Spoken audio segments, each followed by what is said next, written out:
Kenangan pengabdian yang tak terlupakan.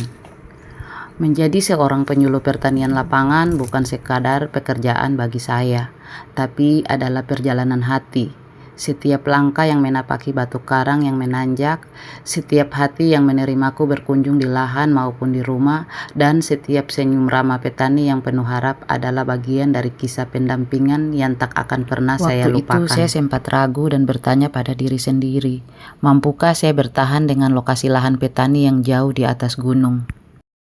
Hari-hari pertama mendaki bukit di sela-sela bebatuan besar yang ditumbuhi beringin, keringat mengucur hampir meneteskan air mata. Ada rasa takut melewati pohon beringin karena cerita mitos tentangnya. Ada lagi lahan petani yang harus menaiki beberapa tangga kayu yang dibuat petani. Lalu melewati gundukan batu karang yang tajam yang kadang menusuk kaki meski bersepatu. Hingga suatu hari saya dan teman seperjalanan Ratna Risahan II mencoba rute lain, masuk melalui desa tengah-tengah. Perjalanan mendampingi petani di Dusun Oang cukup melibatkan rasa lelah dan rasa takut masuk ke dalam hutan yang jauh dari pemukiman.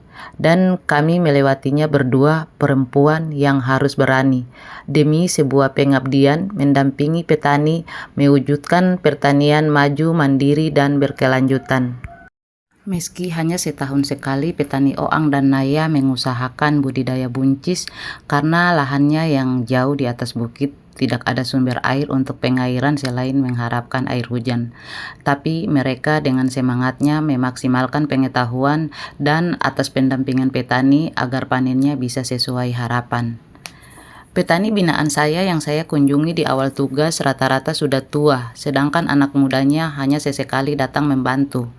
Saya melihat anak muda ini punya potensi. Mereka harus digerakkan dan diberikan edukasi tentang usaha sektor pertanian yang sustainable dan menguntungkan.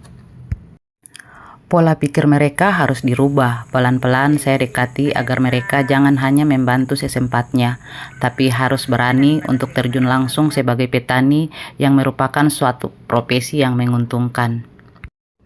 Pengabdian ini mengajarkan saya bahwa menjadi penyuluh berarti hadir sepenuh hati, bukan hanya membawa ilmu tapi juga membawa empati, kesabaran, dan ketulusan. Terima kasih untuk setiap pelajaran, untuk setiap senyuman, dan untuk setiap doa yang menyertai langkah saya. Akhirnya saya pamit, Bapak Ketua Dusun Oang dan Naya. Meski berpindah tempat, kenangan pengabdian ini akan selalu tumbuh di hati seperti benih yang tidak pernah berhenti bertunas. Terima kasih.